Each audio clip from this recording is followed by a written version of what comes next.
One, two, three, intro. Hey guys, I gotta go to school. It's 1:20. I have a biology lab at 4 o'clock.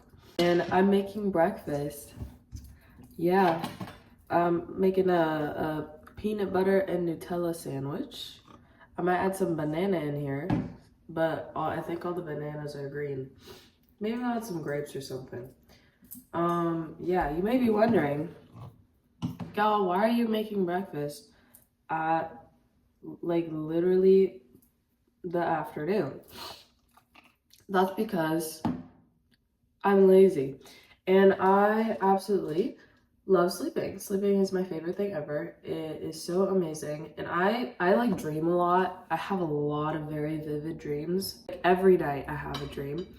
Sometimes I forget them, sometimes I like remember them. Today I had a dream, and I remembered it. And one second, I'm gonna get another knife.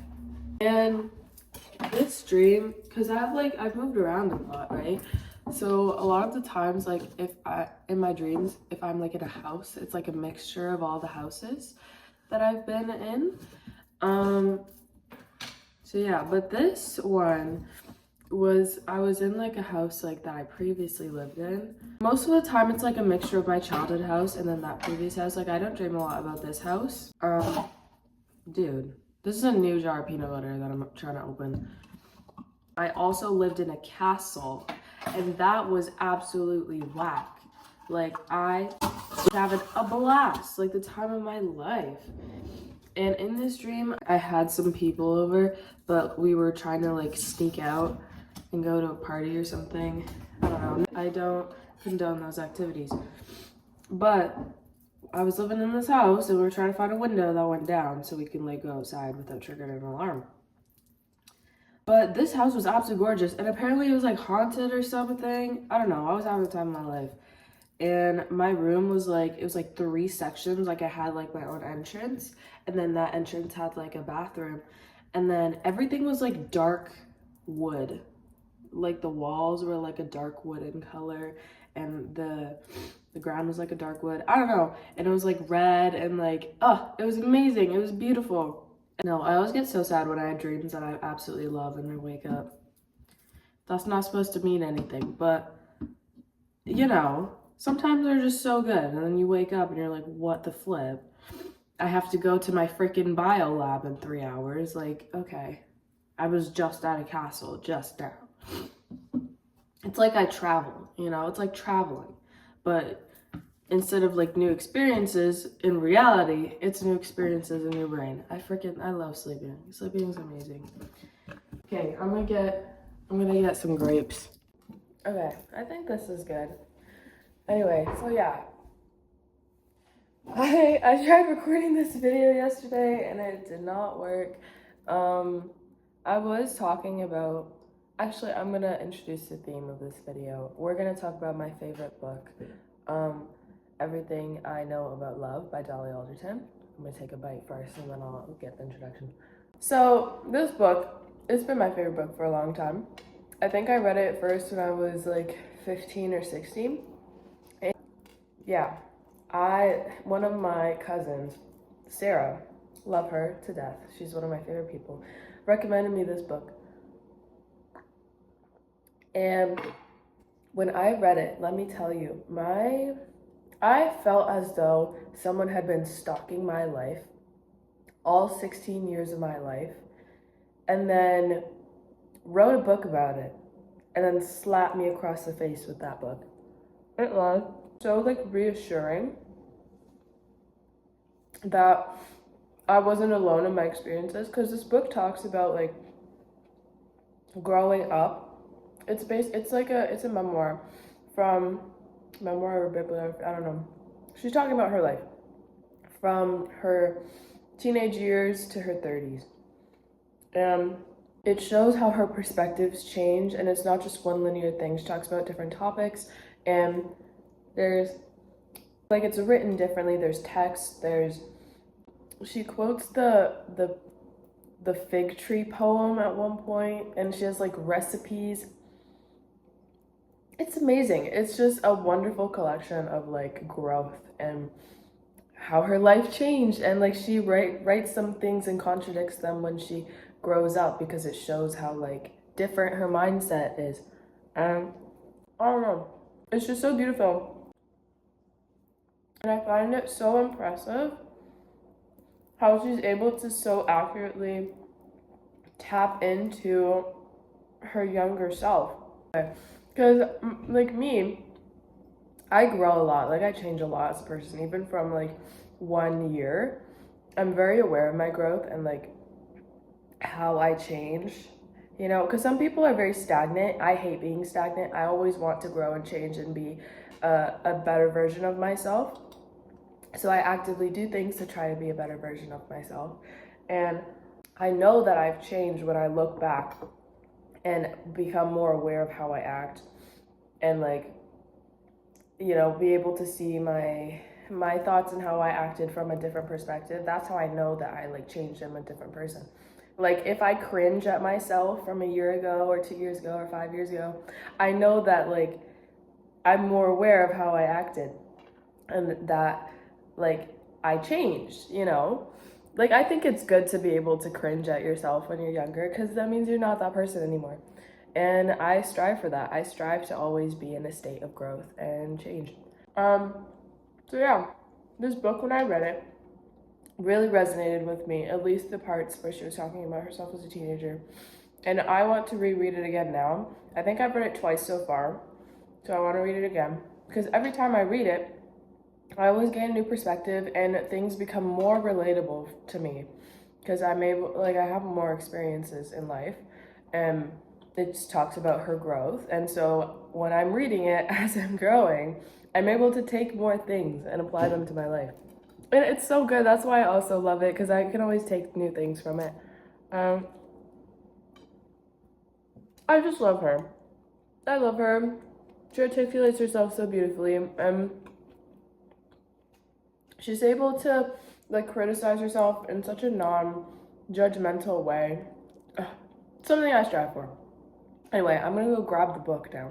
And I highlighted some excerpts when I was 16, and I haven't read them in a long time, so we're gonna react to them together and talk about them. So we're back, and this is the book, by the way, guys. This is what it looks like, or at least my version. She's beat up because I lent her around.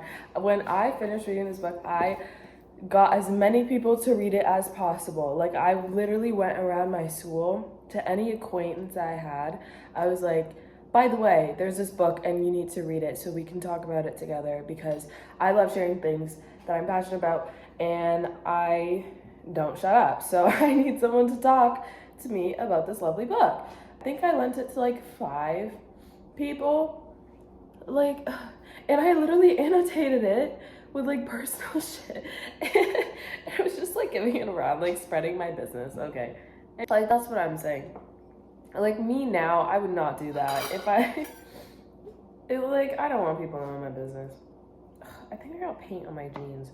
So, if I'm gonna be 100% truthful, I did read the first 2 highlighted things yesterday. Because I was trying to make this video, but that didn't work out. So, I do have like a few mental notes. This first one, I'm gonna like read a bit before the highlighted stuff, just so that there's context. And then I'm gonna talk about it. Did I let go of the bookmark? Dude. Okay, here's the first one. I would meet a man through a friend, or at a party, or on a night out, get his name and number, and then form an expulsory relationship with him over text or email for weeks and weeks before I would confirm a second real-life meetup. This is the part I highlighted. Perhaps it was because this was the only way I had learned to get to know someone, with a distance between us, with enough space for me to curate and filter the best version of myself possible. All the good jokes, all the best sentences, all the songs I knew he'd be impressed by. Dude, okay, when I highlighted this, I was not on the dating scene at all. I was a person who regularly frequented some places to, like, where you could talk to people online. I'm not gonna be any more specific than that. And that resonated with me then, but now it's like tenfold, because now I am actively trying to meet people and to form a relationship with a man. It's hard. Okay, I'm gonna reread this part one more time. Perhaps it was because this was the only way I had learned to get to know someone, with a distance between us, with enough space for me to curate and filter the best version of myself possible. Oh my God, Dolly, she just,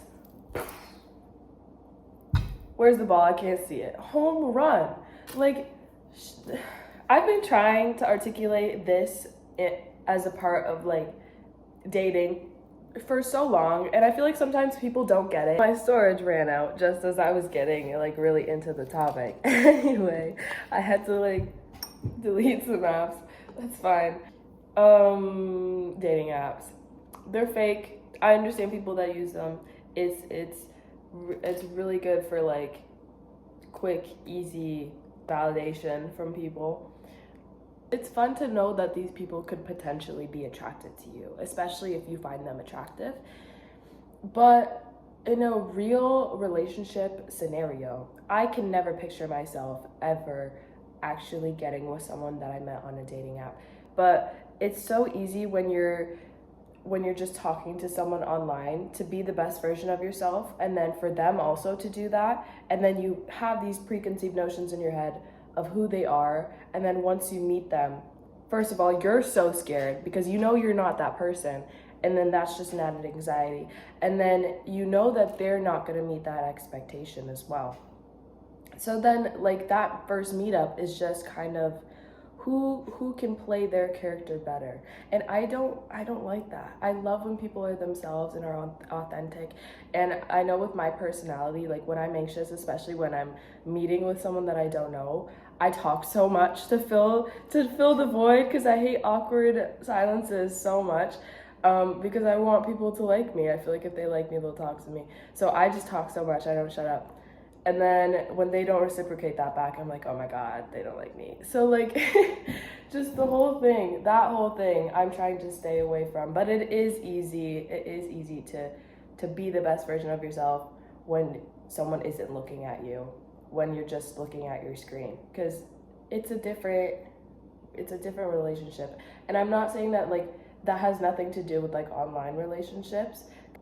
Not online, like distance relationship. What am I talking about? Like, it's the thing of like you're not curating the best version of yourself. You already know who that person is, so that's different. But when you're meeting with someone and you have that barrier, it's fake.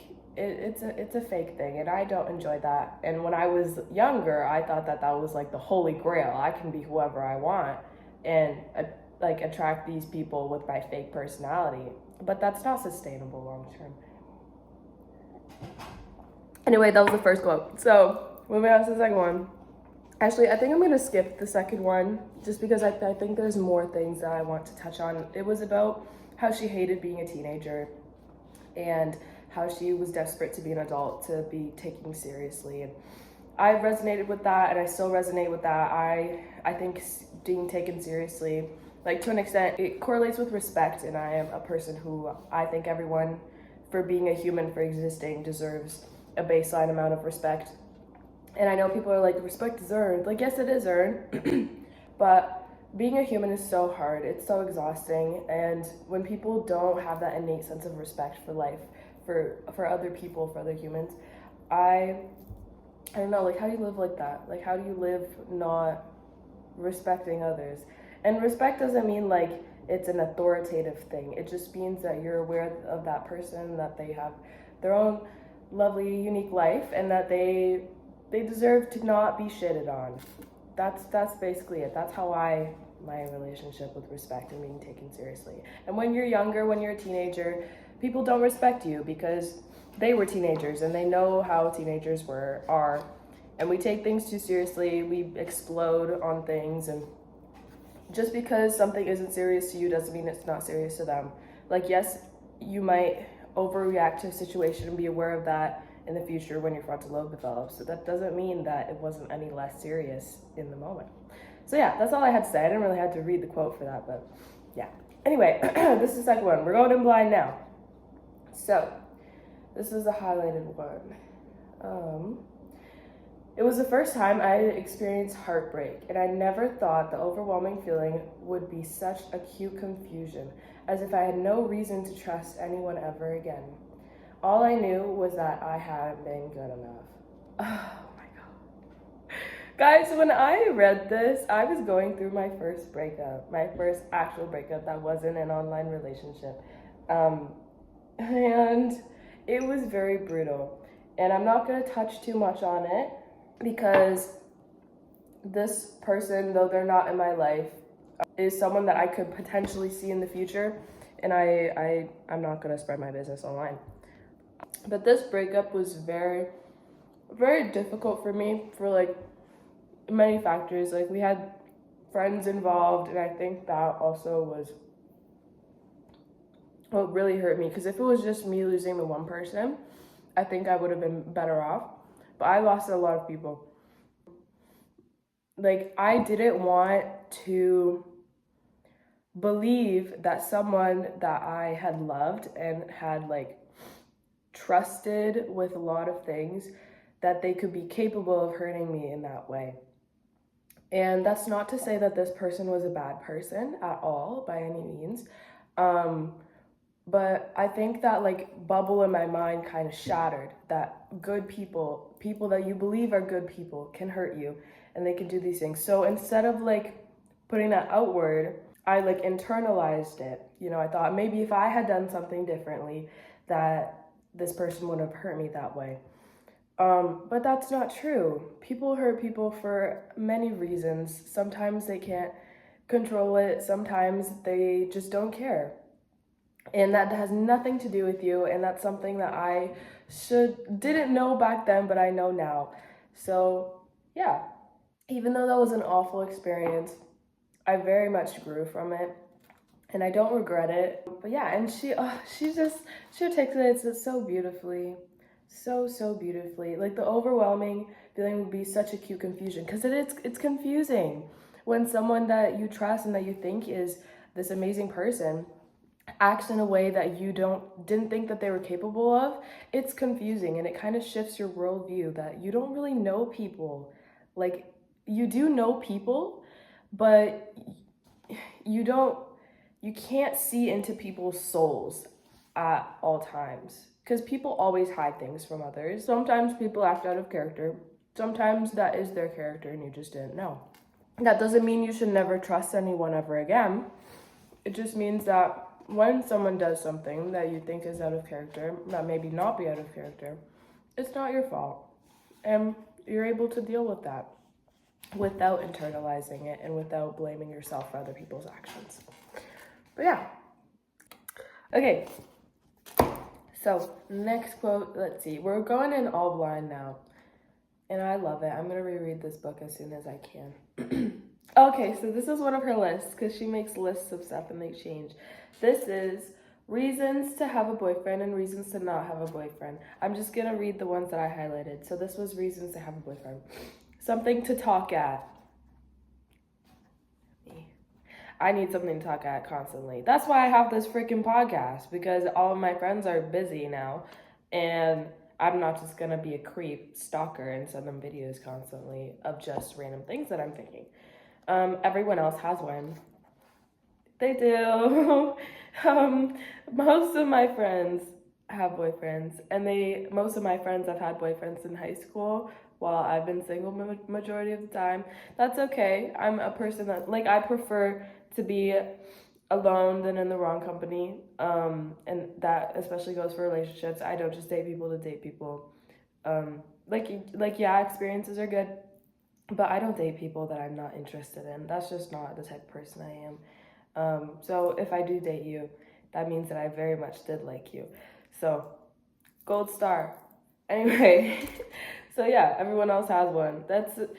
yeah, like you're kind of told that you need to have those types of relationships, especially when you're young, with like media and like all these TV shows. All the cool girls have boyfriends. It's okay if you don't have one. You know, it doesn't define you at all. You just have to have some form of relationships with other people that satisfy you. And that's what I have. You know, I'm very satisfied with where I'm at. And if someone happens to fill that role, that's amazing. But right now, I don't feel pressured to have that type of relationship just because my friends have that type of relationship. That's how I kind of felt when I was younger. And maybe that's why I highlighted that. But yeah, it just shows how you grow. Like from the last time I read this book, I changed so much. And I'm very happy, and that makes me very happy. Okay, and this is the last one from this section. If you have one, people will think you're lovable. Oh my god. Girl, I need to talk to her. I need to go to one of her meet and greets. I need to go to London and stalk her because oh my god. That's not how I think now, but like just looking back to when I was that age, when I was reading this book and when I was taking things away, like I'm so happy that I had this because my feelings were being validated, you know? Like yeah, I don't know. Maybe it's just one of those like overthinking girls kind of thing. Um But yeah, I'm not gonna touch on that. I'm not gonna expand on that. That's just it is what it is. If you have one, people will think you're lovable. Not true, but it feels that way sometimes. Okay, reasons not to have a boyfriend. Okay, this is the one that I highlighted. You'll probably miss flirting with people. Yeah, I'm not like that flirtatious of a person, but you know, I like to have my little interactions sometimes. And when you have a boyfriend, you can't do that, which is valid. It's a part of it. But when you have a boyfriend, you can't flirt with people. That's that. I'm going to read this one just because I highlighted a lot of it. So she's talking about one of her previous relationships. I begged him to love me, how I persuaded him through tears that I was good enough for him, how I listened to any wavering in his voice that would lead me to believe I could cling to him desperately, my fingers turning purple from the grip. That wasn't my story anymore. That wasn't who I wanted to be. Let's have a moment of silence for all of the women that have to go through relationships that make them feel like they're crazy, that make them feel like they're clingy when they're just asking for basic respect and basic relationship things. Okay, moment of silence.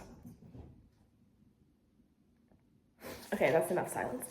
As someone who is constantly talking, who needs to be in the presence of the people that they love, who needs to have that energy reciprocated back, the amount of times that I feel crazy for asking for the bare minimum from people makes me crazy. It makes me crazy, genuinely. I had to clear my Snapchat data. Okay, I think I might. Guys, this is difficult. I'm literally recording on my phone. Like I need a freaking setup. I think I talked enough about that quote. Let's go to the next one. Okay, she's talking about friendships. I love friendships. My friendships are some of the most fulfilling relationships I've had in my life. And they're beautiful, they're amazing. I prioritize my friendships a lot. I don't get people that okay, actually she touches on this. She says, allow your friends to have one relationship that they prioritize over you. Because you're gonna do that, especially if it's an early relationship, if it's like your first relationship. People are excited about it and they might ignore you, they might forget you. What? Why do I have an Australian accent? I'm actually sick. I just choked on my phlegm. That's why I have an Australian accent. Anyway, breakfast, phlegm. Okay. But yeah, I think relationships and friendships are of equal importance.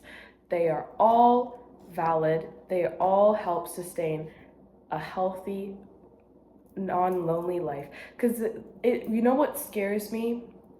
People are older in life who have only ever put priority on their romantic relationship and had no friends outside of that romantic relationship, and then that partner passes away and they're just alone for the rest of their life. That is my worst fear, to be alone for long periods of time, because that's just a me personal thing, but I can't do it. And people who don't prioritize their friendships, not to say it's a priority, but hold them to equal level, that's how it's gonna be. You're just gonna be lonely and alone. And I don't get people that do that. Hold them to an equal level. Like, put in effort for your friendships when you're in a relationship, because it also helps to have something outside of that. You know, like if something is going on, or if you even just need a break to yourself to feel like yourself. Like, you need to have a support system outside of one person. So if you're a person that just, once you're in a relationship, you don't give a fuck about your friends, reflect on that. Think about how you're gonna be when you're 80 and your partner passes away and you're in a home and you have no one else there. Actually, that's really brutal. That's really brutal, guys. I don't mean to be that way, but I didn't mean to paint that picture. But that's what I'm trying to get at, you know? Don't be that person. And if you're a friend and you see your friend going through that and you feel like you're being put at a second-rate spot, communicate that. Yeah. That was really brutal. I apologize. Like, that was kind of dark. That got dark there for a second. But yeah, anyway, this is the actual passage. It says, I thought about how we'd known each other for 20 years and how in all that time I never got bored of her. I thought of how I'd only fallen more and more in love with her, and the older we grew, the more experiences we shared. See, that in itself is female friendship. It's growing and learning and experiencing things together and seeing each other grow and growing together. That's why I don't get stagnant people. Growing is beautiful. Like with my besties, with my cousins who are farther away, every time I see them, it's always beautiful, it's always amazing. We have more experiences to share with each other. And with my friends here that I see more frequently, we grow with each other. Sometimes we don't like see it. You don't see it when you're there, how the growth is. But then when you look back, that's why I love like the Snapchat recaps. I'm probably not gonna have them now since I deleted all my data for that. Anyway, I love it. It's my fave. I'm actually battling with my storage right now. So this is gonna be the extra. I'm gonna leave it off with the one last quote. To choose to love is to take a risk, always. And that's so true. But that doesn't mean that it's not worth it. I think loving someone is always worth it. If it's genuine, actual love, not like obsession or like codependence. I think genuine love is always worth it, even if it's a short-lived. Yeah, love your friends. This book is amazing. Please read it. And sorry for not shutting up. Yeah, if you made it this far, I love you. Thank you so much for watching this episode / video. And I'll see you next week.